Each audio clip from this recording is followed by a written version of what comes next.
दोस्तों, मेरी आप लोगों से रिक्वेस्ट है कि वीडियो को लाइक अवश्य करें, कमेंट में जय श्री राम लिखें और अगर आप चैनल पर नए हैं तो चैनल को सब्सक्राइब अवश्य करें और साथ ही बेल आइकन प्रेस कर लें, जिससे कि हमारे आने वाले वीडियोस के नोटिफिकेशन सबसे पहले आप लोगों के पास आएं। तो चलिए स्टार्ट करते हैं। बाउंसर को आईडी दिखाने के लिए अभिनव ने अपनी जेब में हाथ डालकर एक कार्ड निकाला तो लिया था, लेकिन उसे तभी एहसास हुआ कि वह उसका टाइगर मेंबरशिप कार्ड था। अगर पास खड़ी चाहत उसके पास यह कार्ड देख लेती तो अभिनव पर शक आज पूरी तरह से यकीन में बदल जाता। उसी वजह से अभिनव ने तुरंत ही अपना वह कार्ड जेब में वापस डाल लिया और फिर एक मासूम सा चेहरा बनाकर वह बाउंसर की ओर देख के बोल पड़ा, मेरे पास फिलहाल कुछ आईडी नहीं है, सब कुछ एक वॉलेट में था, लेकिन मैं यह वॉलेट ऑफिस में ही भूल आया हूँ। वह हमारी प्रॉब्लम नहीं है और तुमने अभी जेब से कुछ निकाला तो था, फिर वापस क्यों रख लिया? बाउंसर ने भौहें नीचे करके उससे पूछा। अभिनव ने एक पल चाहत की ओर देखा और फिर वापस बाउंसर की ओर देखकर कहा, नहीं नहीं, वह तो किसी और का विजिटिंग कार्ड था, आप जाने दीजिए ना, हम अडल्ट हैं और वैसे भी मेरी पार्टनर ने तो आपको उसकी आईडी दिखा ही दी है। अभिनव की बात खत्म भी नहीं हुई थी कि उससे पहले ही वह बाउंसर ना करते हुए अपना सिर हिलाने लगा था। अभिनव ने फिर से एक पल चाहत की ओर देखा और यह डर था कि चाहत फिर से उसे ऑफिस जाकर अपनी आईडी लाने को ना बोल दे। अभिनव को पता था कि उसकी आईडी और सारे पैसे ऑफिस में नहीं बल्कि सुबह उस बैग में छूट गए थे जो फिलहाल अनन्या की गाड़ी में था। बाउंसर ने उन दोनों को परेशान होते देखा और फिर धीरे से अपना ऑफर रखा, अगर अंदर जाना ही है तो थोड़ा खर्चा पानी लगेगा क्या? अभिनव ने तुरंत उसकी ओर नजरें घुमाई। हाँ जी, 3,000 रुपए दे दो और अंदर चले जाओ। बाउंसर को रिश्वत मांगते देख अभिनव का खून खौल उठा था। उसे महसूस हुआ कि इस तरह के करप्शन से ही यह बाउंसर अंडर एज लोगों को भी क्लब में घुसने देता होगा। उसने सोचा कि अगर इससे कोई भी प्रॉब्लम खड़ी होती होगी तो नाम टाइगर के क्लब का ही खराब होता होगा। वह दांत पीसकर उसे करारा जवाब देने ही वाला था कि इतने में चाहत ने अपने पर्स से पैसे निकाल कर बाउंसर को थमा दिए और अभिनव उसे हैरानी से देखने लगा। Thank you and enjoy. Note गिनते हुए बाउंसर रास्ते से हट गया और चाहत अभिनव को लेकर अंदर चली गई। उसने घूस मांगी और तुमने दे भी दी? अभिनव ने थोड़ा गुस्सा करते हुए कहा। हाँ, मैंने उसे उसकी कीमत दे दी, उससे अभिनव क्या ही फर्क पड़ेगा, अभी टाइम एंजॉय करने का है, फालतू अपना दिमाग मत लगाओ ज्यादा। चाहत ने मुस्कुराते हुए उसे समझाया। अभिनव उसके साथ क्लब के अंदर आ गया और उन दोनों को अपने सामने एक बड़ा सा डांस फ्लोर दिखा जो कि हर तरह की लाइट से चमक रहा था। म्यूजिक का वॉल्यूम काफी तेज था, इसलिए अभिनव धीरे से चाहत के पास आया और उसके कान में बोला, मैं वॉशरूम से आ रहा हूँ। चाहत ने सिर हिलाकर हामी भरी और अभिनव के जाते ही वह भी डांस फ्लोर पर चली गई। टॉयलेट से बाहर निकलकर अपने हाथ धोते हुए अभिनव यही सोच रहा था कि आज उसका सारा खर्चा चाहत ने उठाया था, इसलिए अब उसका भी फर्ज बनता था कि इस क्लब का बिल तो एटलीस्ट वो ही अपने मेंबरशिप कार्ड से भर दे। हालांकि उसे यह भी डर था कि कहीं चाहत उसको बिल भरते देख उस पर फिर से शक ना करने लगे। इसी वक्त आसपास के टॉयलेट से दो और लोग बाहर निकल कर आ गए और अभिनव के पास ही हाथ धोते हुए बतियाने लगे। यार मेहुल, यह टाइगर का क्या सेंस है, सुनने में आ रहा है कि वह वापस आ गया है। टाइगर के लेफ्ट में खड़े आदमी ने हाथ धोते हुए अपने आप को शीशे में देखकर कहा, सुनने में तो यही आया है प्रताप, पर अंदर क्या ही हो रहा है किसे पता। आज तक ना टाइगर की किसी ने शक्ल देखी ना नाम जाना, बस यही सुन सुनकर डर रहे हैं लोग कि टाइगर यह है, वह है, फलाना है, ढिमका है। राइट साइड में खड़े मेहुल ने अपने दोस्त की ओर देखकर कहा। अभिनव उन दोनों के बीच ही खड़ा सारी बातें सुन रहा था। उसके हाथ पूरी तरह से धुल चुके थे, पर वह फिर से हाथ धोने लगा था ताकि उसे वहां रुककर उनकी बातें सुनने का बहाना मिल जाए। बात तो सही है, वैसे भी टाइगर ग्रुप के बिजनेस की हालत आजकल कुछ ठीक चल नहीं रही है। अब तू इस क्लब को ही देख ले, यहाँ का स्टाफ जो मर्जी आए वह करता है, सिक्योरिटी भी सिर्फ नाम की ही है, लेफ्ट साइड खड़े आदमी ने कहा। और नहीं तो क्या, पता नहीं कैसे इसको सबसे बेस्ट क्लब में से एक मानते हैं। मुझे तो क्या लगता है ना भाई, टाइगर के दिन अब खत्म हो रहे हैं और दिग्पाल के शुरू होने वाले हैं। इससे पहले ही मेहुल और कुछ बोल पाता उसका फोन बजने लगा और वह अपने दोस्त के साथ वॉशरूम से निकल आया। अभिनव ने भी अपना लगातार हाथ धोना इस वक्त बंद कर दिया। ड्रायर मशीन से हाथ सुखाते हुए अब वह यही सोचने लगा कि टाइगर ग्रुप के बिजनेस पर वाकई काफी काम करने की जरूरत थी। क्लब के हॉल में वापस आते ही अभिनव इधर उधर नजरें घुमाकर चाहत को ढूंढने लगा। उसे आखिरकार चाहत डांस फ्लोर के उस कोने पर दिखाई दी जहां बाकी जगह के मुकाबले अंधेरा ज्यादा था। हालांकि उसे गौर से देखते हुए ही अभिनव की आंखें बड़ी हो गईं। चाहत को फिलहाल दो आदमियों ने घेर लिया था और वह उसे बार बार छुए जा रहे थे। अभिनव को गुस्सा चढ़ने लगा और वह तुरंत ही उन दोनों के पास जाने लगा। उसी वक्त अचानक म्यूजिक की तेज हो गया था, जिसे सुनकर अभिनव को लगा कि उसे जानबूझकर तेज किया गया है ताकि लोगों का ध्यान भटका रहे। दूर रहो, समझे। चाहत अपने आप को बचाते हुए उन दोनों आदमियों को दूर करे जा रही थी। गलती मेरी नहीं है डार्लिंग, तुम्हारी खूबसूरती की ही तुम्हारे पास खींच रही है मुझे, मैं क्या करूं। अब उनमें से एक इंसान जबरदस्ती उसके चेहरे के पास आने लगा। तभी चाहत ने उसे जोरदार थप्पड़ मारकर नीचे गिरा दिया। बदतमीज, मैंने कहा दूर रहो, चाहत ने उसकी ओर खींचते हुए कहा। डांस फ्लोर पर बाकी लोग अभी भी नाचने में ही लगे हुए थे। उस आदमी के गिरने के बाद चाहत वहां से बचकर निकल पाती, इसके पहले ही दूसरे आदमी ने उसे उसके बालों से पकड़ लिया। बहुत तेवर नहीं आ गए हैं आजकल गुड़गांव की लड़कियों में, तेरी यह मजाल तू मेरे आदमी को मारेगी, हट। चाहत को बालों से पकड़कर मारने के लिए उस दूसरे आदमी ने अपना हाथ आगे बढ़ाया ही था कि तभी तेजी से आ रहे पंजे जैसा उस आदमी का हाथ चाहत के चेहरे पर छपने ही वाला था कि उसी वक्त अभिनव ने बीच में आकर उसका हाथ अपनी मुट्ठी में जकड़ लिया और बोला, अपनी औकात में रह, कौन है बे तू।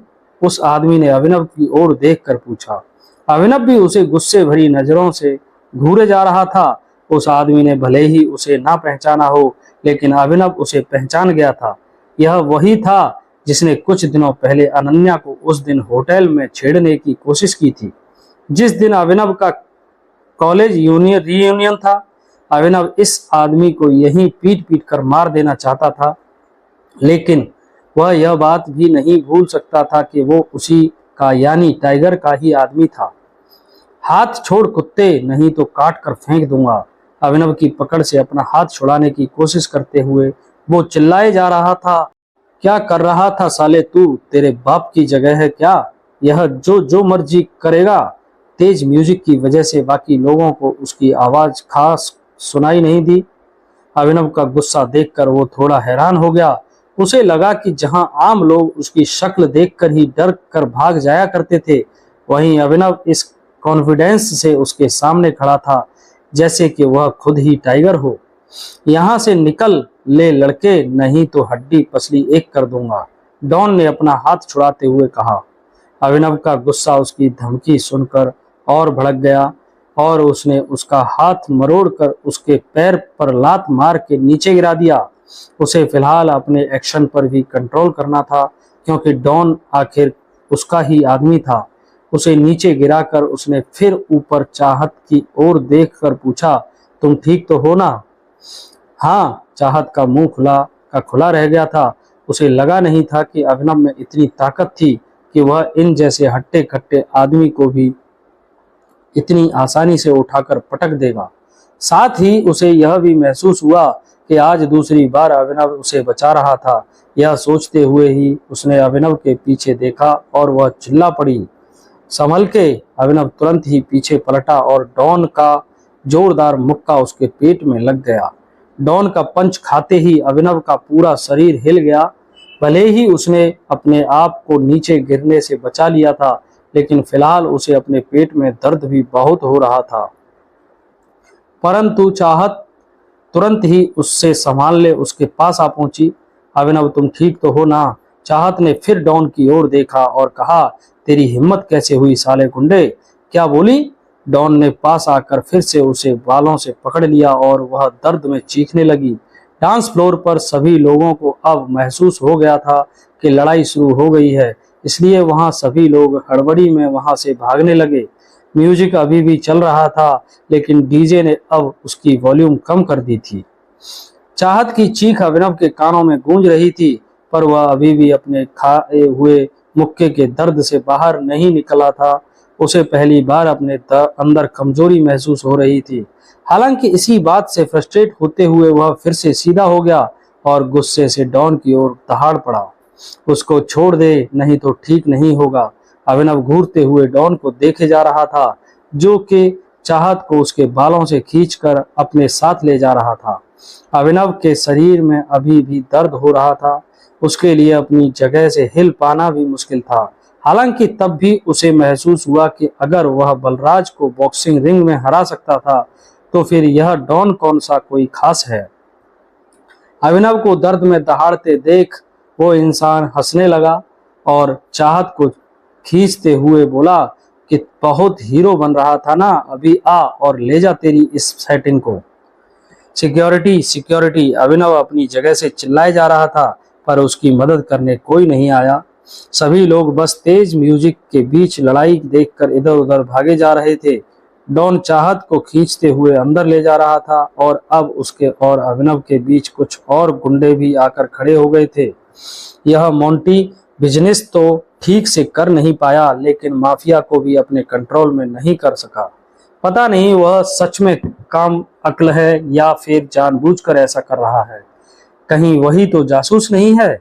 अपने सामने का नजारा देखकर एक ही पल में अभिनव के दिमाग में कई सारे ख्याल गूंजने लगे थे। उसे यह भी चिंता हो रही थी कि अगर उसके बिजनेस का हाल ऐसा ही रहा तो दिग्पाल का बिजनेस ग्रुप जल्दी ही उसे पछाड़ देगा। आखिरी बार बोल रहा हूँ डॉन, जाने दे उसको, नहीं तो जान से हाथ धो बैठेगा। अभिनव जैसे तैसे एक कदम आगे आते हुए चिल्लाया। उसके जवाब में वो जोर जोर से हंसता हुआ उसकी नजरों से गायब हो गया। अभिनव उसके पीछे जा पाता, इससे पहले ही सामने खड़े उसके गुंडे उसे मारने दौड़ पड़े। अभिनव को समझ आ गया था कि अब पेट के दर्द को भूलकर इन लोगों की अक्ल ठिकाने लगाने का वक्त था। जैसे ही पहले गुंडा अभिनव के ऊपर कूदा, उसने पलटकर उसे अपना पंजे जैसा हाथ मारते हुए दूर फेंक दिया। उसी वक्त वह पीछे से आई हुई दूसरे गुंडे की हॉकी स्टिक से भी बचा और फिर उसने उसके चेहरे पर लात मारकर उसे नीचे गिरा दिया। अपने ही लोगों को मारते हुए अभिनव को कहीं ना कहीं अफसोस भी हो रहा था। ये क्या चल रहा है यहाँ पर। उसी वक्त डांस फ्लोर के पीछे से एक भारी आवाज आई। उस आवाज को सुनते ही अभिनव ने एक राहत की सांस ली। उसे लगा कि सिक्योरिटी आ चुकी थी। वह थोड़ी और कदम के साथ चलकर उस आवाज की ओर आगे आया तो उसने देखा कि एक हट्टा कट्टा और लंबा आदमी सीढ़ी चढ़ते हुए ऊपर आ रहा था। उस आदमी की शक्ल देखते ही अभिनव उसे पहचान गया। वहीं उस आदमी ने भी जब अभिनव का चेहरा देखा तो उसकी रूह कांप गई। डांस फ्लोर की सीढ़ियां चढ़ते हुए एक आदमी अभिनव के सामने आ चुका था। जिस हिसाब से बाकी गुंडों ने उसे आने की जगह दी थी, उस हिसाब से अभिनव को लग रहा था कि वह भी कोई तोप था। हालांकि अभिनव ने जब उसे देखा और पहचाना तो वह हैरान हो गया। दूसरी ओर वह आदमी भी जो पहले फ्लोर पर आया था, अभिनव को देखकर कांपने लगा था। तुम यहाँ क्या कर रहे हो?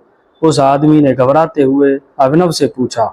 अभिनव ने अभी भी एक आदमी का हाथ अपने हाथ में इतना कसकर पकड़ा हुआ था कि अगर वह जरा और जोर लगाता तो शायद उसका हाथ बाहर आ जाता। लेकिन अभिनव ने उस आदमी को धक्का दिया और बोला, डॉन कहाँ है? लेकर आ उसको मेरे सामने। अभिनव की आंखों में और उसकी आवाज में उसका गुस्सा साफ झलक रहा था। तभी एक आदमी ने कंफ्यूज होते हुए रंजन से पूछा, कौन है यह आदमी? रंजन ने उस आदमी के सवाल का कोई जवाब नहीं दिया।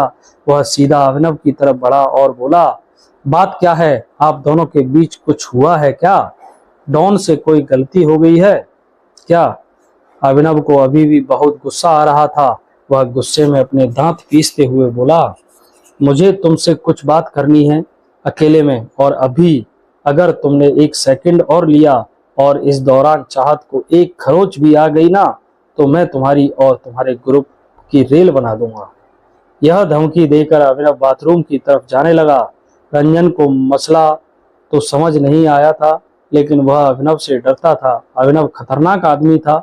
वह अभिनव को रोकना चाहता था और उसे बताना चाहता था कि अभिनव टाइगर के ग्रुप को धमकी देने की कोशिश कर रहा था। लेकिन जब अभिनव आगे निकल गया तो उसके पास अभिनव के पीछे जाने के अलावा और कोई चारा नहीं था। इस दौरान वह अपने एक आदमी की तरफ पलटा और बोला, जाकर डॉन को बोलना कि मैं हाथ जोड़कर कहा है कि उस लड़की को हाथ भी ना लगाए और ना ही उसे कुछ करे। उनको बोलना, बाकी बात मैं उनसे आकर करूंगा। इतना कहते ही वह आदमी जल्दबाजी में अभिनव की तरफ बढ़ने लगा। उधर जब वह आदमी अभिनव के पीछे चला आ रहा था, तब इधर बाथरूम में खड़ा अभिनव गुस्से में था, लेकिन वह साथ ही अपने आप को बेबस महसूस कर रहा था। वह समझ गया था कि अब उसके पास दो ही रास्ते हैं, या तो वह इन लोगों को जान से मार दे या फिर उन्हें अपनी असली पहचान बता दे। ठीक तभी रंजन अंदर आया और बोला, मुझे नहीं लगता तुम्हें डॉन से पंगा लेना चाहिए। वह बहुत भारी आदमी है। एक बार तो बात उसके दिमाग में घुस जाती है, फिर भी मैं उससे बात करने की कोशिश करूंगा और इस मैटर को हैंडल करने की कोशिश करूंगा। अभिनव ने उसे एक पल के लिए देखा और बोला, अकरम ने मुझे फोन किया था। उसने बताया कि तुमने उसे फोन किया था। यह सुनते ही रंजन के होश उड़ गए। अभिनव उसके मुंह पर अकरम को उसे कहकर पुकार रहा था। इतनी हिम्मत तो पूरे गुड़गांव में किसी की नहीं थी। हाँ, क्योंकि तुमने ही कहा था कि मैं चाहूं तो अकरम सर से बात कर सकता हूं। रंजन के मुंह से यह जवाब सुनते ही अभिनव ने अपनी कमर पर हाथ रखा और एक कदम आगे आते हुए बोला, तुम्हें क्या लगता है उसने तुम्हारा फोन क्यों उठाया होगा? उसने क्यों तुम जैसे आदमी से बात की होगी? और तुम्हें क्या लगता है मैंने क्यों तुम्हें उससे बात करने को कहा होगा? तुम्हें क्या लगता है इस वक्त कौन खड़ा है तुम्हारे सामने? अभिनव सवाल पर सवाल किए जा रहा था और अभिनव के हर सवाल के साथ रंजन और घबराता जा रहा था।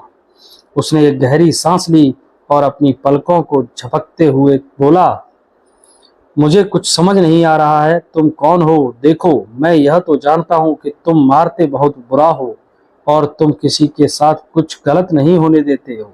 यह जवाब सुनकर अभिनव और एक कदम आगे आया। उसके चेहरे पर रोशनी नजर आ रही थी। उसने अपनी भारी सी आवाज में कहा, अभी भी तुम्हें कुछ समझ नहीं आया? बुद्धि इतनी मोटी है क्या? मैं तुम्हें यह नहीं बताऊंगा कि मैं कौन हूँ, लेकिन मैं तुझे यह बता देता हूँ कि मेरा एक फोन तुम्हें इस धरती से गायब करवा सकता है। उसके बाद तुम लोगों को तुम्हारा टाइगर भी नहीं बचा पाएगा। यह सुनते ही रंजन के होश उड़ गए और साथ ही उसे बुरा भी बहुत लगा। अभिनव ने अब तक जो कुछ कहा वह सब उसने जैसे तैसे सुन लिया, लेकिन वह अपने बॉस टाइगर के बारे में एक भी गलत शब्द नहीं सुन सकता था।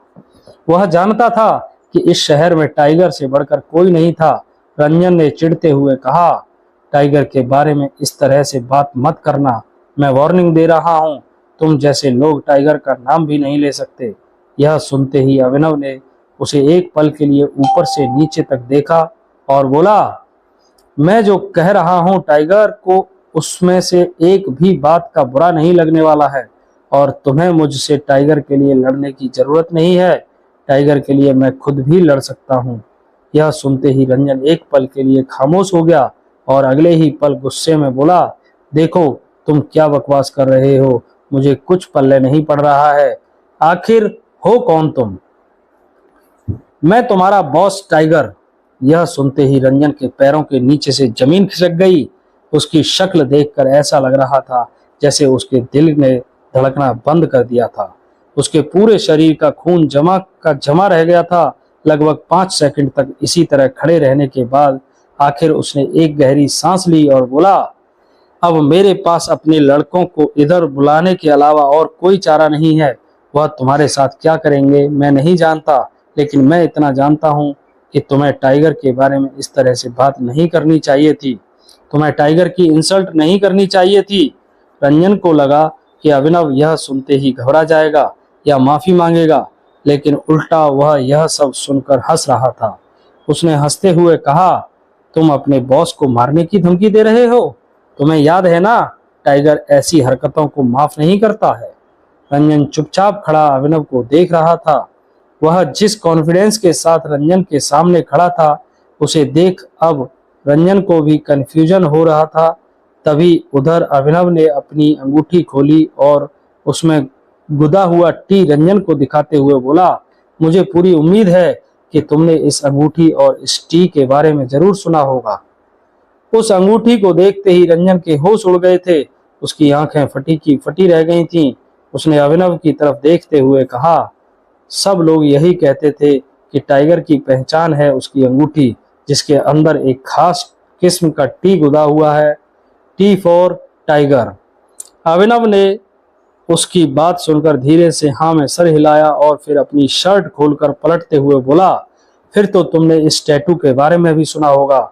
इतना कहते ही अभिनव पलटा और अपनी पीठ पर बने एक छोटा सा टाइगर का पंजा रंजन को दिखा दिया। रंजन उस टैटू को देखकर हैरान हो गया। इतने में अभिनव ने कहा, यह टैटू मेरे पापा संजय गढ़वाल ने खुद मेरी पीठ पर बनवाया था। खुद अभिनव को इस टैटू की असलियत के बारे में कुछ पता नहीं था। उसे इस बात का कोई अंदाजा नहीं था कि उसकी पीठ पर टाइगर का यह पंजा कहां से आया था। कई सालों तक उसने इस गुत्थी को सुलझाने की कोशिश की, यहाँ तक कि टाइगर के आसपास वालों ने उसका इस टैटू की वजह से मजाक भी उड़ाया। लेकिन जब अभिनव को अपनी असली पहचान के बारे में पता चला, तब उसके सामने सारी गुत्थी एक एक करके सुलझने लगी थी। उधर रंजन, जिसने अभी अपनी आंखों के सामने यह सब देखा था, अब उसकी आंखों के आगे उसकी दुनिया घूम रही थी। उसके पैर कांपने लगे और वह कब अभिनव के पैरों में गिर पड़ा, खुद उसे भी पता नहीं चला। अभिनव के साथ साथ रंजन के मन की गुत्थी भी सुलझ चुकी थी। उसे याद आ रहा था कि अभिनव ने अपने बारे में उसे उस रात भी बताया था, जब रंजन अपने साथियों के साथ मिलकर अनन्या को छेड़ रहा था। लेकिन तब रंजन ने उसकी बात को सीरियसली नहीं लिया था। वह समझ गया था अभिनव अकरम को सिर्फ अकरम क्यों कह रहा था, क्योंकि वह था टाइगर। इधर अभिनव ने अपनी शर्ट वापस पहनी और धीरे से रंजन से बोला, मैंने कहा था ना, तुमने जो किया उसकी सजा तुम्हें मिलेगी। नहीं बॉस, प्लीज मुझे माफ कर दीजिए। मुझे ही नहीं, हम सबको माफ कर दीजिए। मैं आपको पहचान नहीं पाया था। आप मुझे जान से मारना चाहते हैं तो मार दीजिए, लेकिन प्लीज मुझे मारने से पहले मुझे माफ कर दीजिए। मैंने जो किया वह बहुत गलत है, बहुत गलत। अभिनव ने उसकी बात सुनकर एक गहरी सांस ली और बोला, मुझे इसी वक्त डॉन से मिलना है, क्योंकि तुम लोगों को देखकर लगता है कि तुम्हारा दिमाग ठिकाने पर नहीं है। यह सुनते ही रंजन कांप उठा। उसने अपने पैरों पर खड़े होने की कोशिश की, लेकिन नाकाम रहा। उसने कहा, मैं आपको उसके पास लेकर चलता हूँ, लेकिन एक शर्त पर। अभिनव ने तुरंत रंजन के जवाब में कहा और उसे रोकते हुए बोला, तुम्हारे आदमियों को यह पता नहीं चलना चाहिए कि मैं कौन हूँ। हम जैसे इस बाथरूम में घुसे थे वैसे ही यहाँ से बाहर निकलेंगे। हमारे बीच में कुछ नहीं हुआ, कुछ नहीं मतलब कुछ नहीं। रंजन ने जवाब में जोर जोर से हाँ में सर हिलाया और बोला, जैसा आपको ठीक लगे, जैसा आपको ठीक लगे बॉस। हालांकि अभिनव को इस वक्त जरा भी ठीक नहीं लग रहा था। वह अपनी पहचान छुपा कर रखना चाहता था, लेकिन इस नाजुक मौके पर उसके पास सच बताने के अलावा और कोई चारा नहीं था। एक तरफ चाहत थी तो दूसरी तरफ उसके अपने आदमी। कुछ देर के बाद अभिनव और रंजन फिर से डांस फ्लोर पर आ गए थे। सारे आदमी अभिनव को घूरते हुए देख रहे थे। रंजन ने अपने आप को संभालने की बहुत कोशिश की, लेकिन उसकी कंपन थमने का नाम नहीं ले रही थी। उसके पैर ठीक से जमीन पर थमने का नाम नहीं ले रहे थे। उसके आदमी चारों तरफ खड़े थे और अभिनव पर नजर गड़ाए हुए थे। अभिनव ने उनकी नजरों से बाहर निकलते ही सबसे पहले चाहत को ढूंढने की कोशिश की। उसने देखा कि चाहत बिस्तर पर थी। उसके अंडरगारमेंट्स को छोड़कर सारे कपड़े खुले हुए थे। डॉन उस आदमी से बात कर रहा था जिसे रंजन ने भेजा था। डॉन का चेहरा देखकर समझ आ रहा था कि वह बहुत ज्यादा गुस्से में था। उधर चाहत हिलडुल नहीं पा रही थी। उसे देखकर ऐसा लग रहा था कि उसे ड्रग्स दिए गए थे, जिसकी वजह से वह बेहोश हो गई थी। यह मंजर देखते ही अभिनव की आंखें गुस्से में लाल हो गई थी। रंजन देख पा रहा था कि अभिनव की आंखों से आग की लपटें निकल रही थीं। रंजन भागते हुए डॉन के पास आया और बोला, यह तुमने क्या किया? इसके साथ इसके कपड़े खोलने की क्या जरूरत थी? मैंने कहा था ना मेरा इंतजार करना। डॉन ने रंजन को शांति से ऊपर से नीचे तक देखा और बोला, चौथी कौन देता है बे, तू कि मैं? और तुझे तो उल्टा खुश होना चाहिए कि मैंने अभी तक इसके साथ वैसा कुछ नहीं किया जैसा मैं अभी करने वाला हूँ।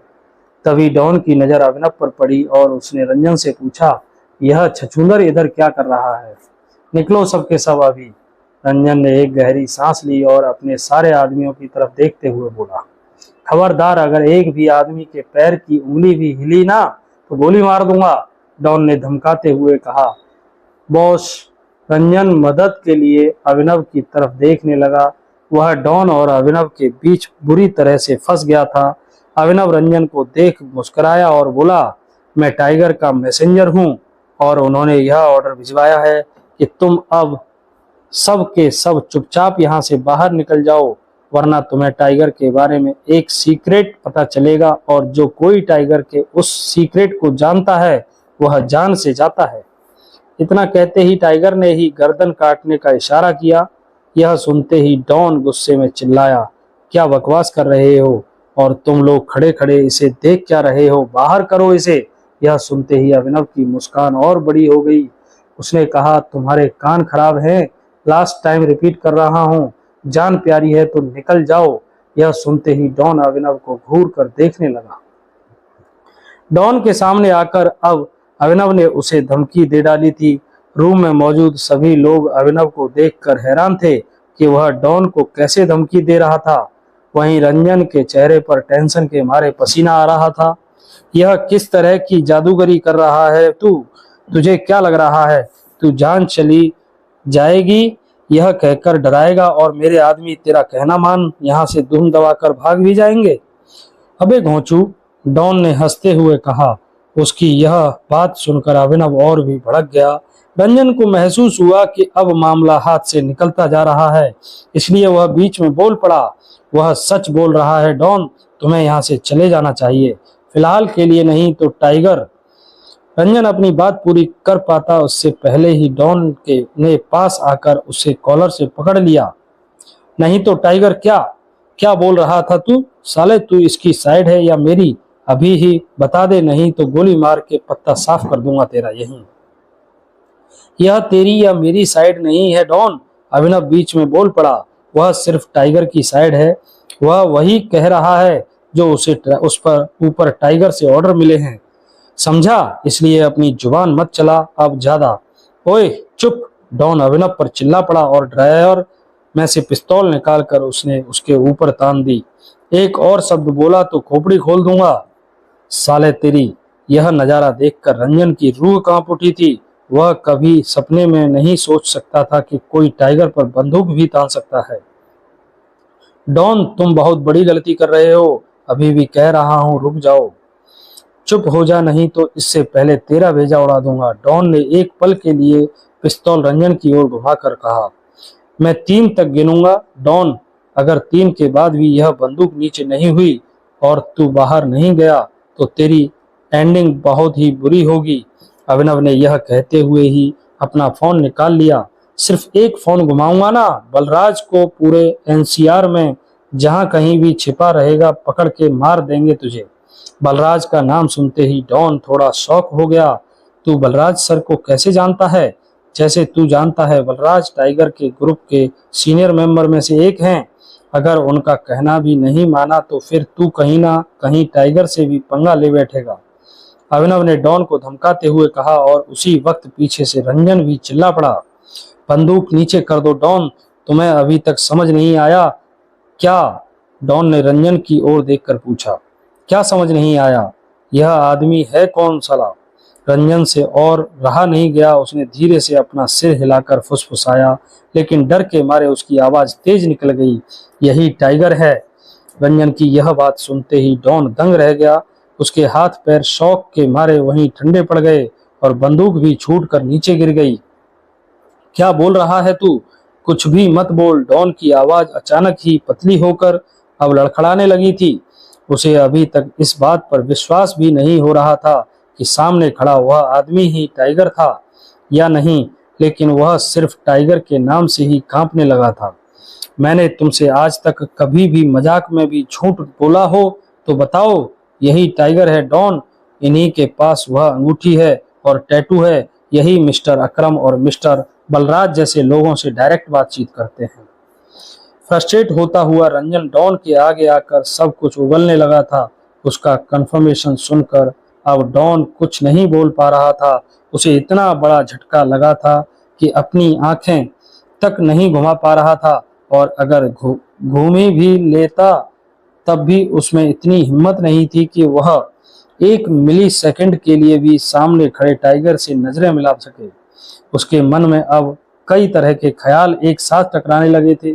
टाइगर से मिलना हमेशा से उसका एक सपना रहा था, लेकिन उसका यह मिलन इस तरह से होगा किसी ने सपने में भी नहीं सोचा था। अटकी हुई सांस के साथ डॉन धीरे से पलटा और उसने बेड पर लेटी चाहत को देखते हुए हकलाया, यह मुझसे क्या हो गया? यह लड़की आखिर कौन है? रंजन ने उसके सवाल पर अपना सिर हिलाकर कहा, अब तक तो तुम्हें समझ आ ही जाना चाहिए था। अगर यह टाइगर हैं तो यह टाइगर उनकी गर्लफ्रेंड ही होगी ना। और डॉन, तुमने टाइगर की गर्लफ्रेंड के साथ सोने की कोशिश की। अब सिर्फ भगवान ही तुम्हें बचा सकता है। रंजन की बात सुनकर डॉन तुरंत ही अभिनव के पैरों में गिरकर रो पड़ा। अभिनव ने धीरे से उसका सर अपने पैरों से उठाया और पूछा, तूने उसे ड्रग्स दिए हैं? सॉरी सर, ज्यादा हैवी ड्रग्स नहीं दिए हैं। थोड़ी ही देर में मैम उठ जाएंगी, डॉन ने हकलाते हुए जवाब दिया। और उसके कपड़े कहाँ हैं? अभिनव के इस सवाल को सुनते ही डॉन तुरंत ही उठकर कमरे के कोने में चला गया और उसने वहां से चाहत के कपड़े लाकर झुकते हुए अभिनव के वापस थमा दिए। अभिनव ने उन कपड़ों को तुरंत उसके हाथों से छीन लिया और वह चाहत के करीब बढ़ने लगा। उसने चाहत के सिर पर हाथ रखते हुए उसे पुकारा, चाहत। चाहत को अभी भी नहीं उठाते देख अभिनव ने ऑर्डर दिया, एक फीमेल स्टाफ को बुलाओ तुरंत और उससे बोलो कि इस लड़की को इज्जत से कपड़े वापस पहना दे। डॉन ने तुरंत ही अपना फोन निकालकर एक फीमेल मेड को डायल कर दिया। इस वक्त अभिनव उसके पास उसे घूरता हुआ चक्कर लगाने लगा। जैसे ही डॉन का फोन कट हुआ वैसे ही अभिनव ने उसके चेहरे पर इतना जोरदार मुक्का मारा कि उसके मुंह, नाक और कान तीनों जगह से खून निकलने लगा। जानवर, तुम में इतनी बेशर्मी और इतनी हिम्मत आई थी भी कहां से कि तू इतनी गिरी हुई हरकत करने पर उतर आया? अभिनव जोर से चिल्ला पड़ा। उसकी इतनी तेज आवाज पहली बार सुन रंजन भी सुनते हुए कांपने लगा था। बहुत बड़ी गलती हो गई सर, डॉन अभी भी हकलाते हुए अपनी जिंदगी की भीख मांगे जा रहा था। अभिनव ने उसे उसके बालों से पकड़ लिया और फिर जोर से चीखते हुए बोला, मैंने तुझे कितनी बार वार्निंग दी थी, कितने मौके दिए थे इस लड़की को जाने दे, लेकिन फिर भी तेरे दिमाग में बात नहीं घुसी। अभिनव इतनी जोर से चीख रहा था कि दर्द के मारे डॉन को अपनी आत्मा अलग होती महसूस हो रही थी। Sorry sir, please sorry. चुप। अभिनव उसके शब्द खत्म होने से पहले ही उसके ऊपर चिल्ला पड़ा, अगर आज मैं इतना पावरफुल नहीं होता तो तू उसे छोड़ता ही नहीं ना। अभिनव ने उससे के बाल छोड़ अपनी मुट्ठी भींच ली। वह अभी के अभी इस आदमी के 100 टुकड़े कर देना चाहता था, पर फिर वह यह बात भी नहीं भूल सकता था कि डॉन उसी का आदमी था। अचानक रूम का दरवाजा खुल गया और 2 फीमेल स्टाफ अंदर आ गईं। जी सर, बेड पर सोई मैडम को उनके कपड़े पहना दो। रंजन का ऑर्डर सुनते ही दोनों फीमेल स्टाफ अभिनव के हाथ से कपड़े लेकर चाहत को पहनाने लगीं। उसी वक्त अभिनव ने फिर से डॉन को गले से पकड़ा और कहा, तूने जो किया है वह इतना घिनौना काम है कि मौत की सजा भी कम पड़ जाएगी, इसलिए एक लड़की खासकर मेरी गर्लफ्रेंड की इज्जत लूटने के मकसद की वजह से तुझे और भी कड़ी सजा दी जाएगी, इतनी खतरनाक कि तेरा हाल देखकर उन सभी लोगों की रूह कांप जाए जो लड़कियों के साथ जबरदस्ती करने की हिम्मत रखते हैं। अभिनव को भी नहीं समझ आ रहा था कि उसने चाहत के लिए गर्लफ्रेंड शब्द का यूज क्यों किया था। वह शायद बस डॉन को ही और भी ज्यादा डराना चाहता था। अभिनव की धमकी सुन डॉन कांपते हुए अपना सिर पकड़ जमीन पर बैठ गया। उसे आज पहली बार अपनी जिंदगी में डर क्या होता है वह महसूस हो रहा था। अगर एक बार को उसकी सजा मौत भी होती तो वह हजम कर लेता, लेकिन अब अभिनव उसके लिए और भी बदतर सजा निकालने वाला था। यह सोचकर ही डॉन की धड़कनें ऊपर नीचे हो रही थीं। उसे समझ आ गया था कि शहर के सबसे बड़े आदमी के खिलाफ जाने का अंजाम अब उसके लिए कितना बड़ा होने वाला था। बलराज को फोन करके पूछ लूंगा कि तेरे लिए सबसे बदतर सजा क्या हो सकती है। आखिरी बात कहते हुए ही अभिनव ने उसे झटके से छोड़ा और एक नजर रंजन की ओर देखकर वह चाहत के करीब जाने लगा। चाहत को अपने कंधे पर उठाकर अभिनव बेसमेंट से बाहर निकल आया और पीछे वाले दरवाजे से क्लब से भी बाहर आ गया। बाहर आते वक्त उसे क्लब का तेज म्यूजिक फिर से सुनाई दे रहा था, जिससे उसे यह लगा कि लोग फिर से नाचने में मग्न हो गए थे और किसी को परवाह नहीं थी कि उनके आसपास किस तरह की हरकतें और जुर्म होते जा रहे थे। अभिनव ने गाड़ी के पास पहुंचकर चाहत को पीछे की सीट पर लेटा दिया। लेटे हुए धीरे से चाहत ने अपनी आंखें खोली। वह थोड़ी थोड़ी होश में तो तभी आ चुकी थी जब अभिनव ने उसे रूम में ही उठाने की कोशिश की थी। वह भले ही सोकर उठी थी, लेकिन उसका दिल तेजी से धड़क रहा था, क्योंकि होश संभालने के बाद उसने अभिनव से जुड़ी हर बात उस रूम में सुन ली थी। हालांकि उसे समझ नहीं आया कि पूरा माजरा क्या था, लेकिन अब उसे यह जरूर यकीन हो गया था कि अभिनव कोई आम इंसान तो नहीं है। ऐसा नहीं है कि चाहत ने भी किसी माफिया के आदमी का नाम लेकर डॉन को धमकाने की कोशिश नहीं की थी, लेकिन डॉन इस तरह का आदमी था जो किसी के भी नाम से नहीं डर रहा था। हालांकि अभिनव को देखते ही वह उसके पैरों में गिरकर सिकोड़ने लगा। यही बात चाहत को हजम नहीं हो रही थी। अब वह यही सोच रही थी कि इसके बारे में अभिनव से पूछे या ना पूछे।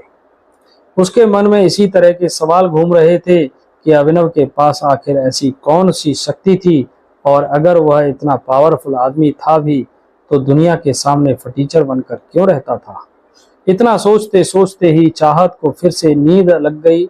अभिनव को महसूस हुआ कि उसके ड्रग्स के इफेक्ट को उतर जाने में अभी भी थोड़ा सा वक्त था, साथ ही उसके घर जाने में भी अभी भी थोड़ा वक्त था, क्योंकि अनन्या चिराग के साथ एंजॉय कर रही थी। गाड़ी की आगे की सीट पर बैठकर अभिनव भी अब एक झपकी लेने लगा। उसे भूख और प्यास लगी थी, लेकिन ना तो उसके पास फिलहाल पैसे थे और ना ही वह चाहत को गाड़ी में अकेले छोड़कर कहीं जाना चाहता था। झपकी लेते वक्त ही अभिनव की नींद तब खुली जब अचानक एक हल्की सी आवाज उसे पीछे से सुनाई दी। अभिनव। अभिनव ने पीछे पलटकर देखा तो चाहत जाग चुकी थी। क्या तुम मेरा इंतजार करते हुए सो गए थे? अभिनव ने जवाब में अपना सिर हिलाकर कहा, मुझे लगा हम कहीं और चलकर टाइम पास कर सकते हैं। उसने फिर अपनी घड़ी की ओर देखकर कहा, वैसे भी अभी 1 घंटा और है मेरे पास घर पहुंचने में। चाहत ने मुस्कुराकर सिर हिलाया, ठीक है, चलो फिर कहाँ चलना है? किसी बार में चलते हैं, वहाँ म्यूजिक भी सॉफ्ट होगा और ज्यादा शोर शराबा भी नहीं होगा। एक बार तो पास में ही है अकरम का। अभिनव ने अपने फोन पर आसपास बार देखते हुए कहा, ठीक है चलो। उबासी खाते हुए चाहत सीधी बैठ गई और अपने बाल ठीक करने लगी। गाड़ी स्टार्ट करने के मिरर में देख अभिनव यही नोटिस करे जा रहा था कि चाहत लगातार उसकी ओर देखे जा रही थी। उसे पता था कि उस लड़की के मन में अभी कई सारे सवाल थे, लेकिन शायद वह पहले कौन सा पूछे यह नहीं समझ पा रही थी। गाड़ी बार की ओर चलती जा रही थी और चाहत खिड़की से बाहर देख रही थी। उसने फिर एक नज़र अभिनव के ऊपर डाली और गहरी सांस लेकर उसे तुरंत ही पूछ लिया, तुमने मुझे उस डॉन से कैसे बचाया अभिनव? यह सवाल सुनते ही अभिनव का चेहरा पीला पड़ गया था। इस सवाल के जवाब में बहाना बनाना भी मुश्किल था, और अगर वह बना भी लेता तो चाहत के लिए यकीन कर पाना मुश्किल था। अब अभिनव चाहत के सवाल को किसी बहाने से तय करने वाला था। अगर उसका बहाना नहीं चलता तो क्या वह उसे अपनी असलियत बता देगा? अभिनव बलराज से बात करके आखिर ऐसी किस तरह की सजा डॉन को दे सकता था जो उसके हिसाब से मौत से भी बदतर थी? दोस्तों, आगे की कहानी पढ़ने और सुनने के लिए जुड़े रहिए हमारे साथ। मिलते हैं अगले वीडियो में अगले एपिसोड के साथ। तब तक के लिए धन्यवाद।